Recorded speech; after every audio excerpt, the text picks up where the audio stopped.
महाराज जी, नमोस्तु महाराज जी। ओम नमः सिद्धेभ्यः।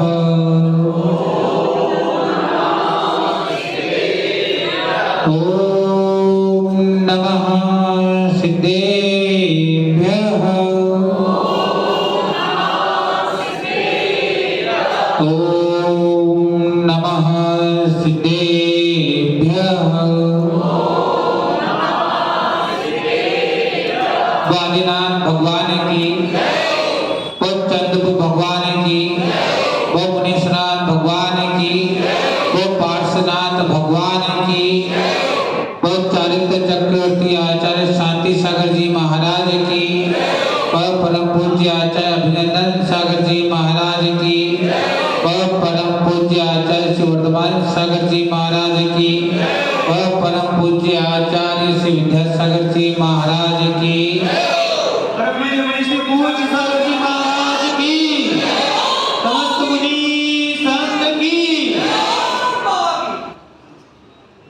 सातवां कदम, सातवां दिन अनुष्ठान का, सातवें मंत्र का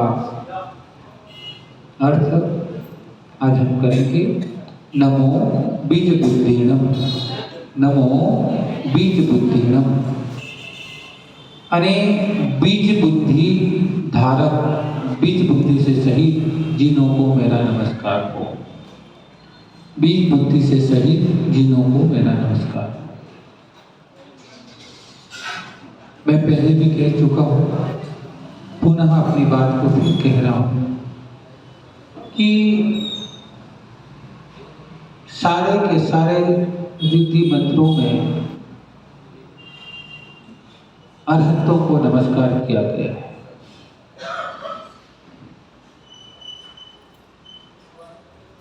सारे के सारे मंत्रों में अरहतों को नमस्कार किया गया है, क्योंकि यहाँ पर नमो बीज बुद्धिनम जिनाना शब्द नहीं है। फिर भी हमने आपको कल बताया था, जैसे धोला पुस्तक 9 में कहा है कि जिनाणम शब्द की अनुवृत्ति होगी, यानी यहाँ पर भी जिनाणम शब्द आएगा। तो ऐसे जिन जो बीज बुद्धि के धारी हैं। अब प्रश्न यह होता है कि बीज बुद्धि क्या है? नॉर्मली जो बीज रूप हो उसे बीज कहते हैं, जो बीज रूप हो उसे बीज बुद्धि कहते हैं। हम छोटा सा बीज बोते हैं, वह पेड़ के रूप में विकसित हो जाता है। एक बीज बोते हैं, हजारों हजारों फल हमें से खाने को मिलते हैं। धीरे धीरे होता है, पहले बीज है, अंकुरित होगा, फिर छोटा सा पौधा बनेगा, बड़ा पौधा बनेगा, फिर उसकी डालियाँ बनेगी, फिर उसमें फल लगेंगे, पुष्प लगेंगे, जिस प्रकार का पेड़ होगा। पर एक बीज ने इतने फल हमें दे दिए हैं। ऐसे ही द्वादशांग 11 अंगों का ज्ञान, अगर एक पद भी आपको, एक पद के स्मरण से पूरा द्वादशांग हमारी समझ में आ जाए, ऐसी है बीज बुद्धि। एक अक्षर, एक पद का स्मरण कर ले तो सारा का सारा द्वादशांग गर्भित हो जाता है, हमें याद हो जाता है। हमारी स्मरण शक्ति तेज होती है। जिनकी स्मरण शक्ति तेज होती है, जिनके मुंह में रोग हो जाते हैं, जो तोतला बोलते हैं, बोलने में दिक्कत होती है, इस बीज मंत्र का जाप करने से, नमो बीज बुद्धिनम का जाप करने से ऐसे रोगों की नाश होता है, ऐसे दूर होते हैं।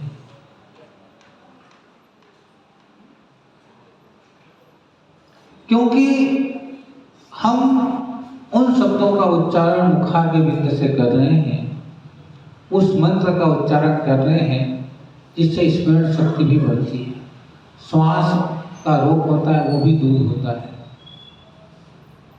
विचार करने का विषय यह है, समझने का विषय यह है कि हमारे आचार्यों ने बुद्धि रिद्धि के 18 भेदों में बीज बुद्धि को भी रखा है। अगर आप भी चाहते हो कि आपको भी रिद्धि की प्राप्ति हो जाए,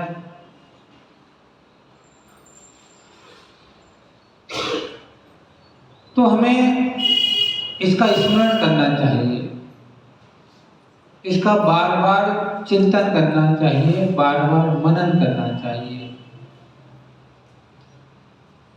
खान में हीरा होता है, खान से सोना निकालते हैं। विचार करना, मिट्टी को कितनी बार सफाई करके, साफ करके, मिट्टी को गर्म करके, सफा करके फिर उसमें से क्या निकालते हैं? सोना निकलता है, हीरा निकलता है। अनेक कोयले की खान अंदर जा करके इतना तो कोयला निकलेगा, एक हीरा उसमें से निकलता होगा।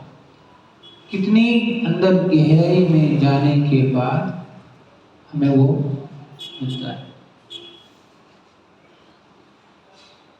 रोटी खाना आसान है, पर रोटी बनाने की सामग्री को इकट्ठा करना कठिन है। फिर गेहूं चाहिए, फिर गेहूं को साफ करना है, फिर गेहूं को पीसना है, फिर उसको गेहूं को पीसने के बाद आटा है उसको छानना है, छानने के बाद उसका क्या बनाना पड़ता है? आटे को बांधोगे ना, किससे? पानी से या दूध से? पानी से बांधोगे। दूध से नहीं बांध सकते? बांध सकते। बांधने के बाद तलोगे, फिर कैसे सेकोगे? गैस पे सेकोगे, सिर से तो सेकाएगा। पर क्या करोगे? दोनों साइड सेको, एक साइड सेको? और एक साइड सेको तो क्या दिक्कत है? हाँ, एक साइड ज्यादा सेक तो एक साइड कम सेक तो चलेगा। क्या करना पड़ेगा? दोनों साइड बरोबर सेकना पड़ेगा। अब खाने में क्या टाइम लग रहा है? कितनी देर में खा जाओगे? पूरी विधि बनाने में कितनी देर लगेगी? कम से कम 20 मिनट लगे होंगे, कम से कम, है ना? आटा पीसना, गेहूं पीसना क्या आटा पीसना? गेहूं पीसना, आटे को छानना, फिर उसको करना, तो कम से कम 20 मिनट तो चाहिए। अब लगाए हुए बनने में कितनी देर? और तृप्ति कितनी देर में हो गई? हाँ, 1 मिनट में। अब उसमें भी एक लफड़ा है, नहीं सब्जी चाहिए नहीं चाहिए, अगर व्यवस्थित चबाई तो ठीक है, और गड़बड़ में चबाई तो हाँ, व्यवस्थित चबाई तो उसकी सप्त धातु बन जाएगा, खून पीप मज्जा सब बनेगा। और व्यवस्थित नहीं चिपके तो जैसा डाला था, हाँ समझ गए ना? कहने की आवश्यकता तो नहीं है ना। व्यवस्थित चबाया तो शक्तिशाली, और व्यवस्थित नहीं चबाया तो क्या आवश्यकता नहीं है? हाँ, सीधा सा हिसाब है, व्यवस्थित चबाया तो सप्त धातु बन जाएगा, और नहीं चबाया है तो जैसा खाया था वैसा निकल जाएगा। ऐसा ही यहाँ रिद्धि मंत्रों का है। भैया जी, हम आपको रोज कोई नई बात बताते हैं, और रोज हम रिद्धि मंत्रों का महत्व बता रहे हैं। अब इसको करना तो आपको है, व्यवस्थित करोगे तो इसका फल व्यवस्थित मिलेगा, और अव्यवस्थित करोगे तो बोलो तो। हाँ, अव्यवस्थित करोगे तो तुम कैसे हो जाओगे? क्योंकि एक एक मंत्रों की 1,000 देवता रक्षा करते हैं। कितने करते हैं? क्यों समझ गए? कितने करते हैं? 1,000। दो चीजें हैं, या तो किसी को छेड़ो मत, और छेड़ा है तो छोड़ो मत। तो मंत्र की हम आराधना कर रहे हैं, उपासना कर रहे हैं। कोई कहे ना कहे, पर हम अपनी अनुभूति जरूर बताएंगे कि अगर इस बीज मंत्र का आप स्मरण प्रति समय करो तो मैं आपको विश्वास दिलाता हूं 70 साल की उम्र में भी आप समय सा याद करने की ताकत रखोगे। 70 साल की उम्र में भी आप समय सार जैसे ग्रंथ को याद करने की ताकत हिम्मत रखोगे, क्योंकि अनेक प्रकार की रोगों को दूर करने में भी हमारा सहयोगी है। आपकी वचन वड़गड़ाएं भी फलेंगी। आपने किसी को कुछ कह दिया, वो वचन वड़गड़ाएं भी फलेंगी। आपका एक एक शब्द सामने वाले को अमृत रहेगा। और हम चाहते क्या हैं? यही चाहते हैं कि हर व्यक्ति मेरी सुने, मेरी माने। और बीज बुद्धि का प्रारंभ मति ज्ञान से ही प्रारंभ हो जाता है। कहां से? मति ज्ञान। क्योंकि शुद्ध ज्ञान मति ज्ञान पूर्वक होता है। शुद्ध ज्ञान मति ज्ञान पूर्वक होता है। यानी आपको शुद्ध ज्ञान होना है तो मति ज्ञान पूर्वक ही होगा। मति, स्मृति, चिंता, है ना? भेद है ना तत्व सूत्र के पहले सूत्र में। मति, स्मृति, चिंता, अभिनिबोध, है ना? ये सब क्या है? भेद है। मति ज्ञान की बढ़ती ही पर्याय कह सकते हैं। मति ज्ञान का एक लेवल बढ़ते बढ़ते बढ़ते बढ़ते जाए। और जिनकी हम बात कर रहे हैं, ये शुद्ध ज्ञान की बात कर रहे हैं। शुद्ध ज्ञान का विषय है, क्योंकि 11 अंग 14 पूर्व द्वादशांग का पाठी सिर्फ एक अक्षर को पढ़ रहे तो जिसको बीज रीति हो वो एक अक्षर को पढ़ रहे तो सारा द्वादशांग शुद्ध ज्ञान उसको हो जाएगा। सारा शुद्ध ज्ञान हो जाएगा। इतना बड़ा ये मंत्र है, इसकी आराधना है। और संख्यात शब्दों द्वारा, कितने शब्दों द्वारा? संख्यात शब्दों द्वारा अनंत अर्थों से संबंध, अनंत लिंगों के साथ बीज पद का जो ज्ञान है वही बीज बुद्धि है। कैसे?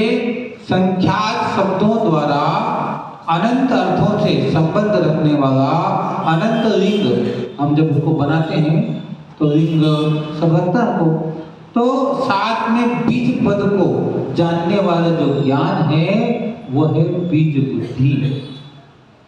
कि है भाई संख्यात शब्द अनंत अर्थों को जानने वाला है, और अनेक प्रकार से जो है ऐसा जो ज्ञान है वो बीज पद का जो ज्ञान हो जाता है वही बीज क्या हो जाएगा? बीज बुद्धि में परिणत हो जाता है। हमारे आचार्य कहते हैं बीज पद का ज्ञान कराने के लिए, किसका ज्ञान कराने के लिए? बीज पद का ज्ञान कराने के लिए बीज बुद्धि है। किसका ज्ञान कराने के लिए? बीज पद का ज्ञान कराने के लिए बीज बुद्धि है। और बिना बीज बुद्धि के द्वादशांग की उत्पत्ति हो ही नहीं सकती। द्वादशांग ज्ञान की उत्पत्ति नहीं हो सकती बिना बीज बुद्धि के। अब खुद विचार करना ना, एक छोटा सा बीज संपूर्ण वृक्ष को पैदा करता है, अनेक प्रकार के फल देता है, पर वो छोटा सा बीज हमारे मति ज्ञान से प्रारंभ हो जाता है।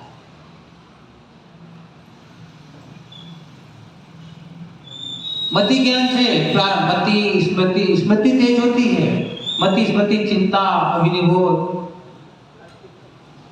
ये सारे के सारे जो ज्ञान है ये हमारी शक्ति, स्मरण शक्ति को बढ़ाने का काम करते हैं। आपको धर्म की सभा में सुनते सुनते ऐसा लग रहा है मेरा सिर फट रहा है, सिर की दवाई खाना, पर दवाई खाते खाते भी नमो बीज बुद्धिणम, नमो बीज बुद्धिणम। आपको लग रहा है कि मेरे मुंह से अशब्द निकल रहे हैं, मेरे को जो सामने दिखता है मैं उसको बुरा कहता हूँ, भला कहता हूँ, मेरी बात को सही भी कहता हूँ तो लोग उसको क्या समझते हैं, गलत समझते हैं। तो आप नमो बीज बुद्धिणम, नमो बीज बुद्धिणम बोलते हैं।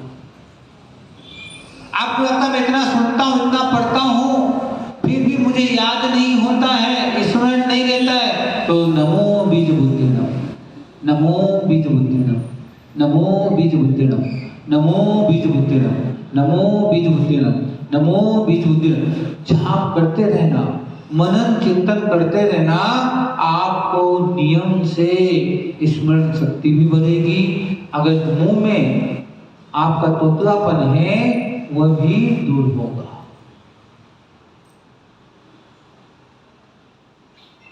क्योंकि ये तय है, आपके जीवन में जो सुख दुख आया है वह कहीं न किसी कर्म का उदय का कारण है, और कर्म की निर्जा मात्र जिनेंद्र भगवान को नमस्कार करने से होगी, अरिहंतों को नमस्कार करने से होगी। महाराज सब जब जिनेंद्र को नमस्कार किया तो नमो जिनाना भी ठीक है, फिर बाकी मंत्रों की आवश्यकता क्यों? बाकी मंत्रों की आवश्यकता क्यों? तो कई कारण हो सकते हैं, कुछ कारण मैं आपको बताता हूं आपकी भाषा में। आपकी भाषा मतलब सहज और सरल भाषा में 2 कारण हो सकते हैं, कई कारण हो सकते हैं, 4 कारण हो सकते हैं, पर कुछ कारण आप समझना। आप मामा के यहाँ जाते हो, कहाँ जाते हो? मामा के यहाँ जाते हो।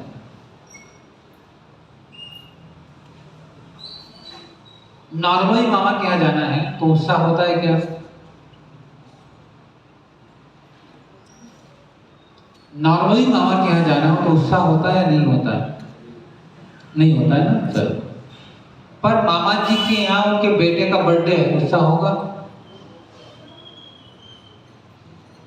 मामा जी के यहाँ जा रहा हूँ बर्थडे मनाने, मामा जी के यहाँ जा रहा हूँ वास्तु में, मामा जी के यहाँ जा रहा हूँ शादी में, मामा जी के यहाँ जा रहा हूँ 25 साल हो गए शादी के, उस कार्यक्रम में जा रहा हूँ, तो उत्साह कितना बड़ा होता है? नॉर्मली जाने में जो उत्साह था उससे कहीं अधिक उत्साह है। क्यों? कि आपका एक लक्ष्य है। क्या है? क्या है? एक लक्ष्य है कि मैं इसलिए जा रहा हूँ।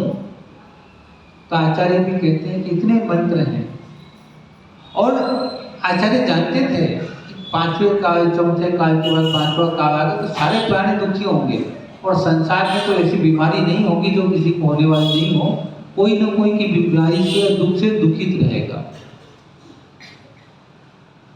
तो आचार्य ने सोचा होगा कि उसको कौन सी भाषा समझ में आ जाए, पता नहीं। तो आचार्य ने कहा कि चलो खिचड़ी तो हमने बना दी है नमो जिनाणम, पर अब खिचड़ी बनाने में भी जिन जिन चीजों की आवश्यकता हुई है, किसी को जीरा ही खाना हो,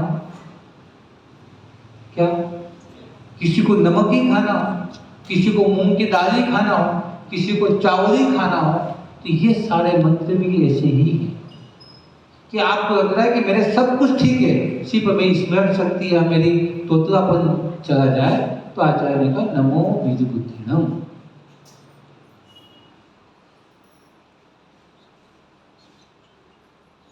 नमो बीज बुद्धिणम,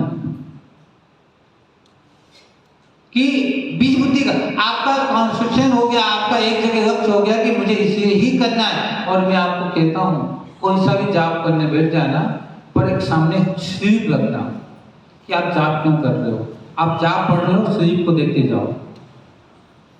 मैं आपको गारंटी देता हूँ, मैं क्या, तीर्थंकर लोग देते हैं, उसमें जो लिखा है कि आप जब जाप करें और आपके विचारों में वही चले जो आपको करना है, वो नियम से फल देता ही देता है वैसा।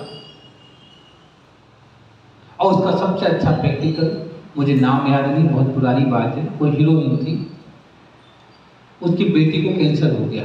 मैंने पढ़ा है, नाम मुझे याद नहीं आ रहा है। सारे देश विदेश में इलाज कराने के बाद वो वापस इंडिया आई और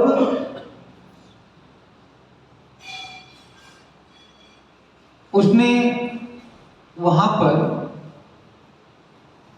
ध्यान केंद्र बनाया और ध्यान केंद्र में उसने ओम का स्मरण करना शुरू किया। किसका? और सामने एक स्लिप रखी कि मुझे कैंसर नहीं है, मुझे कैंसर नहीं है, मुझे कैंसर नहीं है, मुझे कैंसर नहीं है, मुझे कैंसर नहीं है। ये दिमाग में रखने के बाद उसने ओम का उच्चारण करती थी। कुछ समय बाद ये चेकअप करवाया तो कैंसर जैसा रोग भी उसके शरीर में नहीं मिला। सत्य घटना है, नाम मुझे याद नहीं है क्योंकि 25 समय जब घर में था तब अखबार में आया था। एक घटना, अभी आप नेट पे सर्च करिएगा, आपको प्रैक्टिकल, एक अमेरिका में या विदेश में कहीं पर किसी को फांसी की सजा दी गई। क्या दी गई? फांसी की सजा दी गई। तो कुछ वैज्ञानिकों ने कोर्ट से निवेदन किया कि इसको फांसी होना और मृत्यु सजा बढ़ना तो ही हमें दे दो, हम इस पर कुछ प्रैक्टिकल करना चाहते हैं। क्या करना चाहते हैं? प्रैक्टिकल करना चाहते हैं। उसको लैब में लाया गया और उसको एक कुर्सी पर बांध दिया और एक सामने सर्प बताया। क्या बताया? उन्होंने कहा ये सर्प तुम्हें ढसेगा और तुम क्या करोगे? मर जाओगे। उसकी आंखों में पट्टी बांध दी और सर्प सामने रखा और सर्प से न ढसा करके बारीक सुई से उसको शरीर में 3 से किया। इसे सर्प फड़ मारता ना, इसे सुई से टच। अब मानो न मानो, सुई से टच करने के बाद ही वो मर गया। क्या किया? चलो डर के मारे मर गया होगा, आटे का क्या हो गया, पर उसका पोस्टमार्टम किया तो पूरे शरीर में जहर था।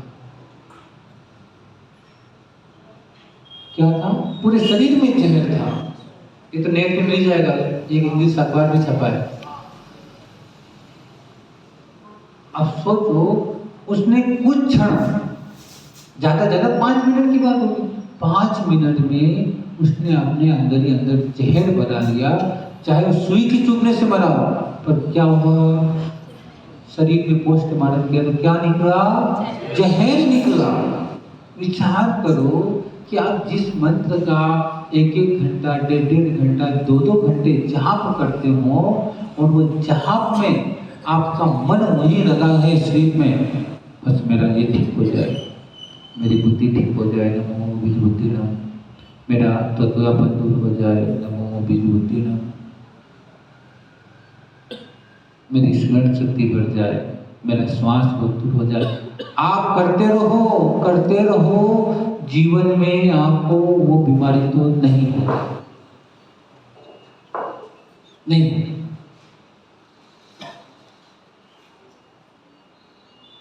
अभी एक प्रैक्टिकल और किया कि 2 पौधे लगाए, एक ही बीज, एक जैसा बीज, एक ही समय में, एक जैसा पानी, एक जैसी सेवा करते थे। पर एक पेड़ के सामने नमोकार मंत्र का उच्चारण होता था, दूसरे पेड़ के सामने गालियां दी जाती थी। दोनों पेड़ में से वह पेड़ पनपा जिसमें नमोकार बोला जाता था और वो पेड़ मर गया, सूख गया जहां गालियां दी जाती थी।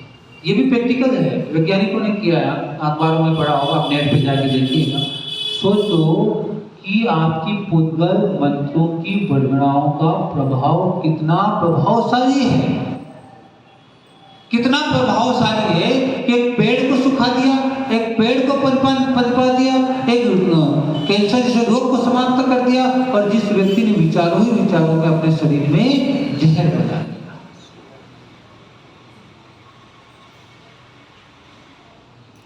भगवान की मूर्ति को पोंछ रहे हो और मन में चल रहा है दुकानदारी, मन में चल रहा है किसी के प्रति द्वेष, मन में चल रहा है कि राग, तो आपको फल भी वैसा ही मिलेगा। मैं हमेशा कहता हूं, आज फिर कह रहा हूं, कसम खा लेना जीवन में, संकल्प कर लेना, हमसे धर्म होता नहीं है, हम नहीं करेंगे, क्योंकि हम हैं अज्ञानी। पर कोई धर्म कर रहा हो तो उसको लेकर के चर्चाएं भी नहीं करेंगे।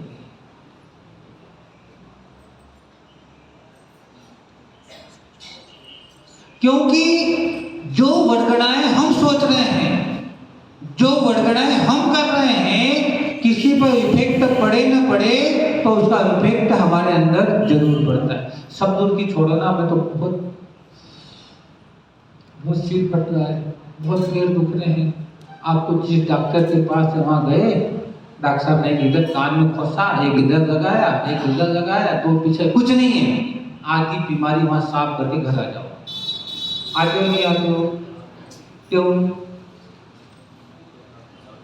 आपके दिमाग में था कि कुछ न कुछ हो गया है, कुछ न कुछ तो हो गया है, कुछ न कुछ तो हो गया है, और जो इसका इलाज करता है उसके पास उसका कुछ नहीं है, तो क्या हुआ?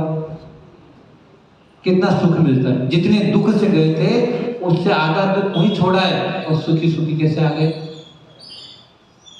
कहाँ आ गए? घर आ गए। क्यों? कि आपको कंफर्म है कि मुझे कुछ भी नहीं है। चलो एक प्रैक्टिकल और करते हैं। आपको टीचर बुलाया, स्कूल में टीचर ने कहा, प्रिंसिपल साहब ने कहा कि इनको बुला लाओ। अगर आपने पाप किया है वहां जाते जाते आप कितना टेंशन करोगे? कोई गलती करी तो डर के जाओगे, 50 बात सोचना पड़ेगी कि क्या जवाब देना है ना? और कुछ नहीं किया हो तो मस्त होकर के चले जाओगे। क्यों? क्योंकि आपने अपने दिमाग में बैठा लिया कि मैंने कुछ गलत किया है, मैंने कुछ गलत किया है, मैंने कुछ गलत किया है, मैंने कुछ गलत। वो उतनी देर टेंशन में हो गए, चाहे प्रिंसिपल साहब ने आपको किसी काम के बुलाया हो, पर आप उतनी देर टेंशन में रहोगे, क्योंकि आपने अपने दिमाग में क्या बिठा रखा है? कुछ गलत किया है, कुछ गलत। और वही प्रिंसिपल या कोई भी आ जाए आपके दिमाग में कि मैंने कुछ गलत नहीं किया है, तो आप बेहिचक होकर के प्रसन्न मन से वहां पहुंच जाओगे, और कोई बात नहीं, जो बात है जवाब दे करके रिटर्न हो। क्यों? क्योंकि हम अपनी बीज में, हम अपने बीज बुद्धि में, हम अपना बीजारोपण ही गलत कर रहे हैं ज्ञान का। आज बीज बुद्धि की बात है, हम अपना बीजारोपण ही गलत कर रहे हैं। हमारा एक पद भी जो हम याद कर रहे हैं उसमें भी 50 विकल्प हैं, 50 राग द्वेष की बातें हैं, पर अगर बीज ही गलत डाल दिया तो फिर बीज बुद्धि की प्राप्ति तो संभव नहीं। आपके अंदर मिथ्यात्व का बीज डल गया तो फिर नमो बीज बुद्धिनम की प्राप्ति भी आपको नहीं होगी। और आपने अगर बीज सही डाला है तो आपके अंदर भी वो पेड़ अवश्य अवश्य, बीज का पेड़, ज्ञान का पेड़, एक दिन द्वादशांग का ज्ञान बन करके आपके जीवन में आएगा। एक दिन आएगा, इंतजार करना पड़ेगा। ऐसा तो नहीं ना बीज बोया, इतना सा पेड़ हुआ और उसको खींच दो कि बड़ा हो जाए, इधर खींच दो चौड़ा हो जाए, क्या होगा? उसके हिसाब से ही होगा। जब उसके दिन पूरे होंगे, उसका समय पूरा होगा। अब आज सोचो कि मैंने आज जाप कर लिया और शाम को ही फल मिल जाए, 48 दिन बाद ही मिल जाए, तो संभव नहीं। 48 दिन साधना का दिन है कि 48 दिन में आप इस मंत्र की साधना करके अपने आप को इतना निर्मल बना लिया है कि आप एक बार भी वो मंत्र बोलोगे, आपका तो छोड़ो दूसरों का काम भी हो जाएगा। दूसरों का काम भी हो जाएगा।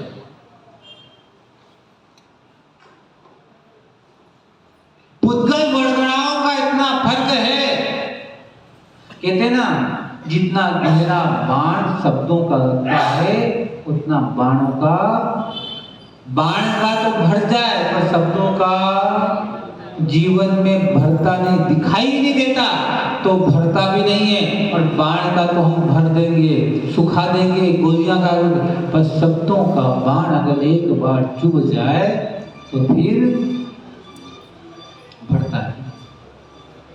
तो क्या है, हमारी जबान, हमारा मुंह व्यवस्थित हो जाए।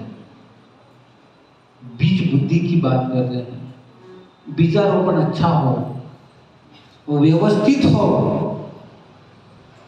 आज हमारी स्थिति ये हो गई है कि इस जन्म की बात नहीं, इस पंचम काल के कितने जन्म हमने रहेंगे, हर जन्म में थोड़ा थोड़ा पुण्य करोगे तो एक न एक दिन समय आएगा कि पुण्य का घड़ा पूरा भरेगा, और पुण्य का घड़ा भर जाए और फूटेगा तो सीधा परमात्मा ही बनना है, सीधा परमात्मा ही बनना है, सीधा परमात्मा बनना है।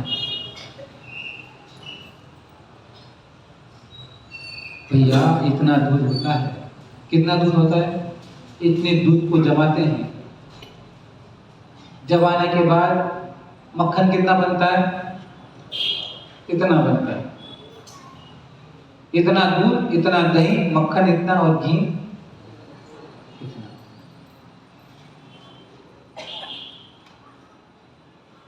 अरे आप तो घी बनाने का पुरुषार्थ कर रहे हो, तो फिर दूध से घी की उम्मीद ज्यादा क्यों करते हो? जितना दूध है उससे 4 गुना घी मिल जाए।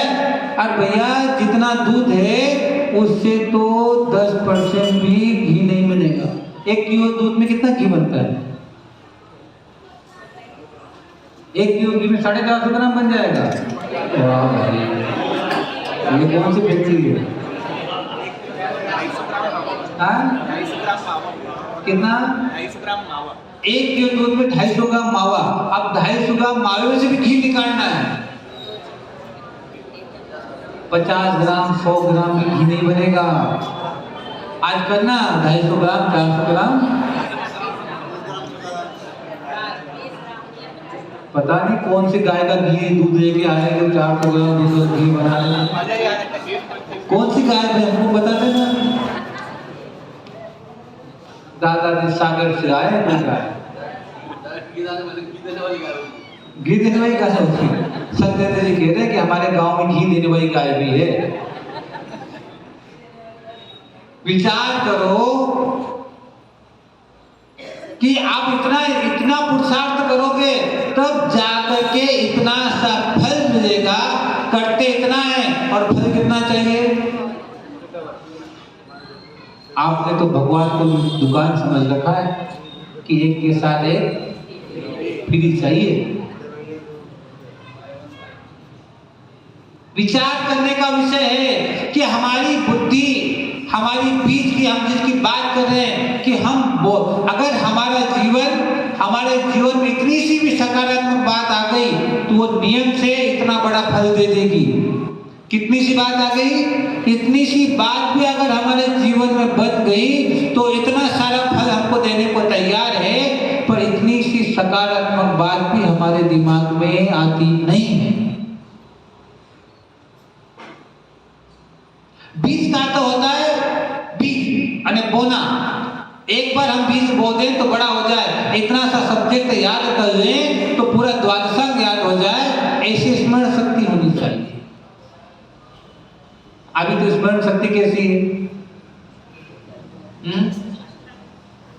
कैसी है? धर्म के मामले में तो अभी पढ़ाओ, 4 बार पढ़ाओ तो याद नहीं, और दुकान पे गए कि कल किसको उधार दिया तो 10 साल होने वाले। कितना कपड़ा दिया था, कपड़ा लेने वाला कौन सी कलर की साड़ी पहन के आया था, सब याद रहेगा। अब बताओ वहां कहां से बीज हो गया भाई? महाराज मंदिर में तो 5 मिनट बैठते हैं, 23 घंटे तो दुकान का ही काम चलता है। वो ज़्यादा याद रहता है। क्या समझे? 23 घंटे क्या दुकान में क्या चलता है? हाँ, लेन देन, लेन देन, दे दो दे दो, दे दो दे दो, दे दो दे दो। कभी दुकान में ऐसा मन हुआ आपका बैठने का? इस काल को ऐसा है कि दुकान खोल के बैठ दी हो। एक आध ऐसा उदाहरण है आपके पास कि दुकान खोल के बैठ गए हो, जितना कपड़ा चाहिए फाड़ लो, अपने हिसाब से पैसे डाल दो गले में। ऐसा आता है। शांति सागर जी महाराज थे, चालित चक्रवर्ती, अपनी दुकान पर बैठते थे, दिन भर समय सार नियम सार पढ़ते थे। कोई कपड़ा लेने आवे तो कहता भाई देखो जो पसंद आए ना उसमें भाव लिखा हुआ है, जितना काट उतना पैसा गोदाम में डाल के चले जाना। आचार्य शांति सागर जी महाराज ऐसा ही करते थे। आप करोगे ऐसा? क्यों? हाँ, आप तो सकारात्मक बनाओ कि कुछ करने वाला नहीं है, जैसा मेरा मन होगा वैसा करें। और होता है, देखो राजवाड़े पे जाते हो ना तो कुछ दुकानों पे का भाव करते हो और कुछ दुकानों पे भाव क्यों नहीं करते हो?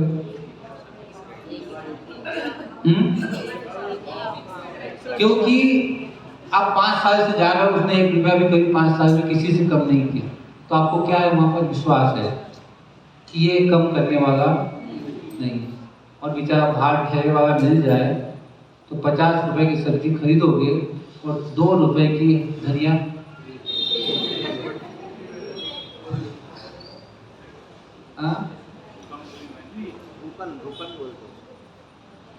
क्यों?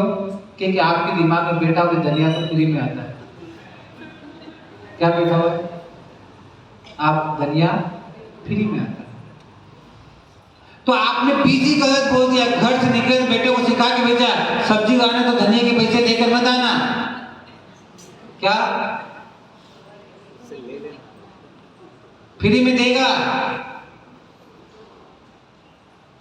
आपने बीज गलत बोला है। क्या बोला है? बीज गलत बोला। आपने बीज तो बोला है संसारी का, बुद्धि में वही भरा हुआ है। मति ज्ञान शुद्ध ज्ञान में दिन भर संसारी चीजें चलती है और फल कौन सा चाहिए? केवल ज्ञान का फल चाहिए और भरा बीज कौन सा डाला है? दिन भर संसारी बीज डालते हो, पानी में संसारी का देते हो, सारा सुख न जाए बस। नींद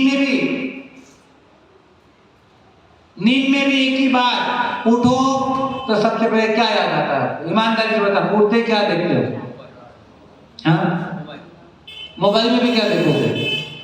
अगर आप 7 बजे उठते हो और चांदी वाला हो तो मोबाइल उठा के सबसे पहले क्या देखेगा? शेयर मार्केट वाला क्या देखेगा? जिसके जो इंटरेस्ट होगा नींद में भी उठते ही,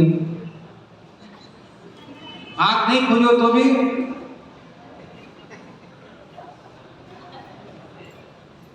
है ना? क्यों? क्योंकि रात को भी वही बीज बो के सोए थे, सुबह भाव कम हुआ नहीं बड़ा।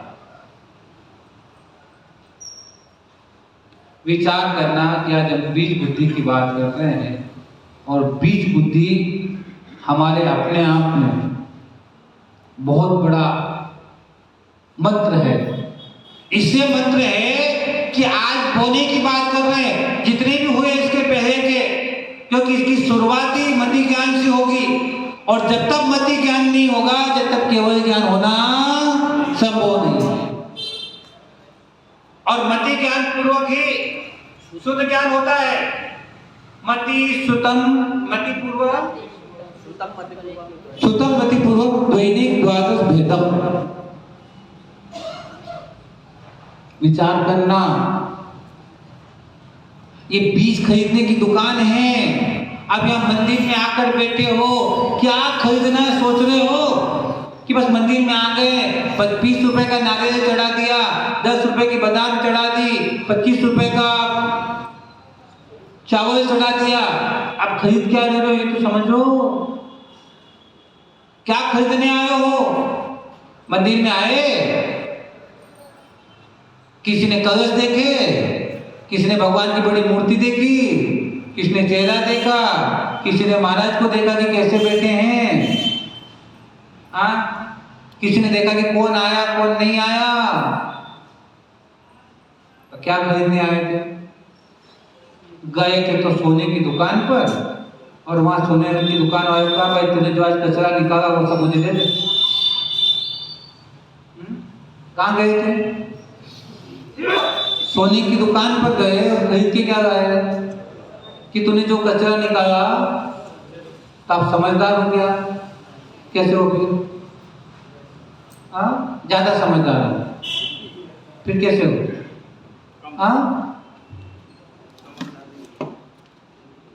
ज्ञानी हो या ज्ञानी हो, ये बता दो। और सोने की दुकान पे से सोना खरीद के आओ तो ज्ञानी क्या ज्ञानी? पक्का? भैया मेरे पास गए।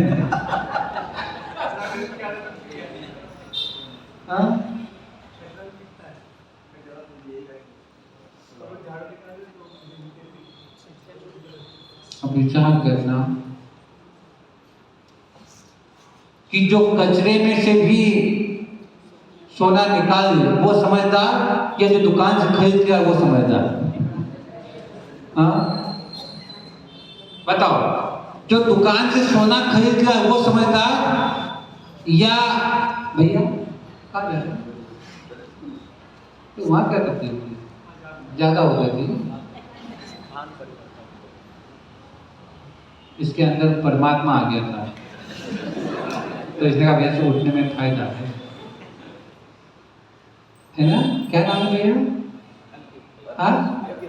अंकित भैया। अब इनसे अब इनका स्पर्श करना, इनके अंदर परमात्मा आया, ये वहां से उठ गए। अगर वहीं बैठते क्या तकलीफ थी? इनका नंबर था तो तुम जाप कर रहे थे, इनको देख रहे थे कि आए कि नहीं आए। बात हो गई थी, आपके हो गए। तो नियम है इतना ही करना, इससे ज्यादा नहीं, उतना ही करना, उससे ज्यादा नहीं करना। भाव खराब। अब सोचो कि 1 घंटा सवा घंटा भाव अच्छे था, क्योंकि अपने दिमाग में बनाकर गया था कि कटोरे में जितने हैं उतने ही करना है। बीज बो के गया था, बीज तो 2 घंटे का ही बोया था, अब वो 2.5 घंटे कैसे बैठ सकता है ना? बीज कितनी देर का बो के गया था? 2 घंटे का, तो 2.25 घंटा नहीं हो सकता। यही विषय समझाना चाह रहा हूं बार बार कि हम मंदिर में जिनेंद्र की आराधना करने आए, समय को मत बांधना, समय का विचार मत करना, आने का समय तो फिक्स रखना, पर जाने का विचार मत करना। जब तक मन लगेगा, जब तक विचार लगेगा, तब तक करूंगा। अब उसमें भी गड़बड़ है। मन लगना बंद हो जाए तो मन किसका खराब हुआ? जाप कर तुम्हारा। अरे 1 घंटा जाप करने के बाद भी मन पवित्र नहीं बना, इसका मतलब बीज सही नहीं था, बीज व्यवस्थित नहीं था।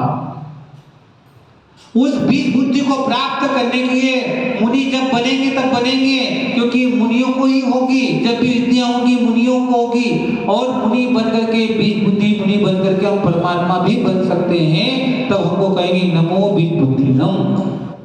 पर उसका प्रारंभ हम मति ज्ञान से करना है। तो सोच लो कि आप गृहस्थ अवस्था में भी हो तो भी उस मति को निर्मल करने का काम कितना करना पड़ेगा। आज से प्रारंभ करना। ये मत कितना कि तो मुनियों का काम है, हाँ मुनियों का ही है, पर वहां तक पहुंचने के लिए मति को अभी से ठीक रखना पड़ेगा। क्योंकि शुद्ध ज्ञान जब भी होगा मति पूर्वक ही होगा। शुद्ध ज्ञान जब भी होगा मति पूर्वक होगा। अभी हमारी मति ठीक रखेंगे तो शुद्ध ज्ञान, और वो शुद्ध ज्ञान ही धीरे धीरे धीरे द्वादशांग का ज्ञान बन जाएगा। द्वादशांग का ज्ञान बनेगा। क्योंकि हमारे आचार्यों ने कहा जब हम कर्मकांड जीवकांड पढ़ते हैं तो मति ज्ञान की स्थिति को शुरू से प्रारंभ किया और पंच इंद्रिय जीव तक पहुंचते पहुंचते कैसा ज्ञान बढ़ता है ये उन्होंने वहां विधि बताई है कि कैसे कैसे कैसे कैसे कैसे धीरे धीरे उसका छोटा सा रूप तत्वार्थ में मति स्मृति संज्ञा ये सब मति ज्ञान के पर्यायवाची नाम है, भेद है।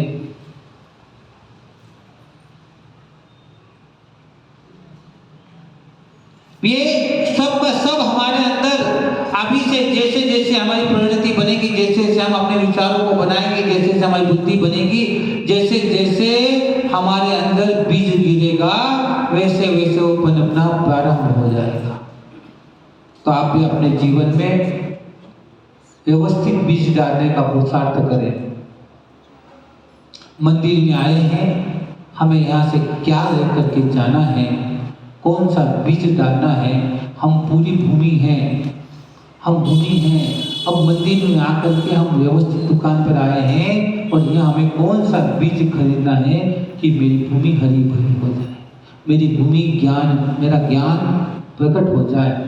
ये ध्यान रखना कि आज हम जिस मंदिर में बैठे हैं, यहाँ की आराधना, यहाँ की उपासना हम जितनी तन्मयता से करेंगे, जितनी बुद्धि मति ज्ञान के माध्यम से मति ज्ञान को निर्मल और उज्ज्वल बनाने का पुरुषार्थ करेंगे, शुद्ध ज्ञान अपने आप उतना निर्मल बनेगा और वही शुद्ध ज्ञान हमें एक दिन द्वादशांग ज्ञान की ओर ले जाएगा और वही द्वादशांग हमारी बीज बुद्धि का काम। अब अपने जीवन में निरंतर लोगों के प्रति, दूसरों के प्रति, धर्म के प्रति अच्छे बीज बोने का पुरुषार्थ करें। कभी बीज, ये जरूरी नहीं कि आपने बीज बोया है इसी भाव में अच्छा हो जाए। हो सकता है 4 बार, 10 बार, 25 बार, 50 बार भी आप अपने बीज, पर बीज जब भी पेड़ आएगा, जब भी फल आएगा तो अच्छा बीज बोने से ही आएगा, खराब बीज बोने से नहीं आएगा। हो सकता है आपने बीज अच्छा बोया हो, वो पनपे नहीं, एक बार फिर ट्राई करना, फिर ट्राई करना, बार बार ट्राई करना, कोई ना कोई तो ऐसा भाव आएगा कि जहाँ आपको बीज बुद्धि बीज बुद्धि की प्राप्ति हो जाएगी। पर ट्राई आज से करना, अनंत भाव हो गए, अनंत काल हो गए हैं, आप ट्राई कर रहे होंगे, अनंत काल से जिनेंद्र की आराधना उपासना कर रहे होंगे, ये आप अनंत काल से करते आ रहे होंगे। फिर भी सोचो कि आप ट्राई करते करते करते आज भी आपको बीज बुद्धि की प्राप्ति नहीं हुई है। इसका मतलब मुझे पुनः पुनः पुनः पुनः तैयार करना है, पुनः पुनः ट्राई करना है, पुनः पुनः अपने पुरुषार्थ को बढ़ाना है, पुनः पुनः अपनी श्रद्धा को बढ़ाना है, पुनः पुनः अपने विश्वास को बढ़ाना है। तब जाकर के बीज मजबूत बनेगा। तो जो बीज मजबूत बनेगा वही द्वादशांग का प्रादुर्भाव हमारे जीवन में करेगा और हमारे अंदर बीज बुद्धि प्राप्ति हो जाएगी। ओम नमः सिद्धेभ्यः।